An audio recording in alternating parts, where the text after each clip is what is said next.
நம் ஆண்டவர் இயேசு கிறிஸ்துவின் நாமத்தினால் மகிழ்ச்சியும் சமாதானமும் நம் அனைவரோடும் இருப்பதாக. 1 யோவான் 2:7-11 முடிய.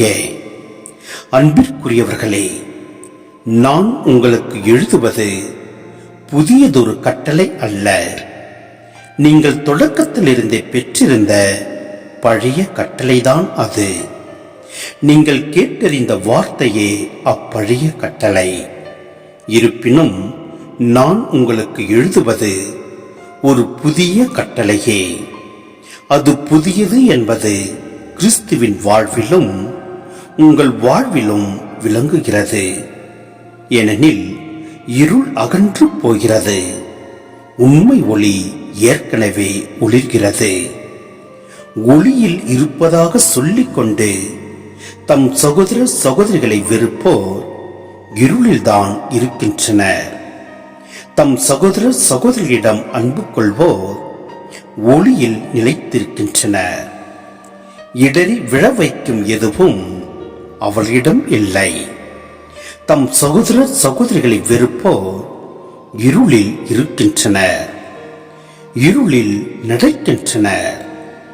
அவர்கள் எங்கு செல்கிறார்கள் என்பது அவர்களுக்கு தெரியவில்லை. ஏனெனில் இருள் அவருடைய கண்களை குருடாக்கிவிட்டது. சிந்தனை: யோவான் வலியுறுத்தும் அன்பு கட்டளை சொல்லளவில் புதிய கட்டளை அல்ல. ஏனெனில் பழைய ஏற்பாட்டிலேயே இக்கட்டளை இடம்பெற்றுள்ளது. லேவியர் 19:18 நாம் பார்க்கிறோம். எனினும் இது இயேசுவின் புதிய கட்டளை ஆகிறது. ஏனெனில் இக்கட்டளையின் எல்லையும் ஆழமும் மிகவும் அதிகரிக்கின்றன. பழைய அன்பு கட்டளை குறிப்பாக லேவியர் நூல் பின்னணியில் தம் இனத்தாரையே அன்பு செய்ய தூண்டியது. ஆனால் இயேசுவின் அன்பு கட்டளை தேவையில் இருப்போரே. அவர்கள் யாராயிருப்பினும் அன்புக்கு முதல் உரிமை பெற்றவர்கள் என்கிறது.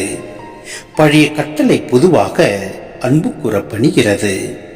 ஆனால் இயேசுவின் புதிய கட்டளை தியாகங்கள் செய்து தேவையானால் உயிரையே கொடுக்கும் அளவுக்கு அன்பு செய்ய வேண்டும் என பணிகிறது. கிறிஸ்தவர்கள் சிலர், குறிப்பாக நாண உணர்வு கொள்கையினர், தாங்கள் நாணம் உடையவர்கள், உயர்ந்தவர்கள், பாவக்கரைகளுக்கு அப்பாற்பட்டவர்கள் என்னும் உணர்வில் தாம் ஒளியில் வாழ்வதாக எண்ணினர். இவர்கள் மற்றவர்களை தாழ்வாக கருதினர், அவர்களை வெறுத்தனர், அவர்களோடு உண்மையான உறவு வைத்துக் கொள்ளவில்லை, அவர்களிடம் அன்பும் அக்கறையும் காட்டவில்லை. இவர்களே திருமுக ஆசிரியர் பார்வையில் இருளில் வாழ்பவர்கள். இவர்கள் தங்கள் உயர்வு மனப்பான்மையை மாற்றி கிறிஸ்துவ சமூகத்தில் உள்ள எல்லாரிடமும் நட்புறவு கொள்ளும் போதுதான் ஒளியில் வாழ்வோர் ஆக முடியும், இறை வாழ்வு கொண்டவராக இருக்க முடியும். நாம் என் நிலையில் வாழ்கிறோம், சிந்திப்போம். நாமும் எல்லா சமூகத்தில் உள்ள எல்லாரிடமும் நட்புறவு கொண்டு செயல்படுவோம். எல்லாம் அல்ல இறைவன் நம்மை நிறைவாய் ஆசீர்வதிப்பார். ஆமென்.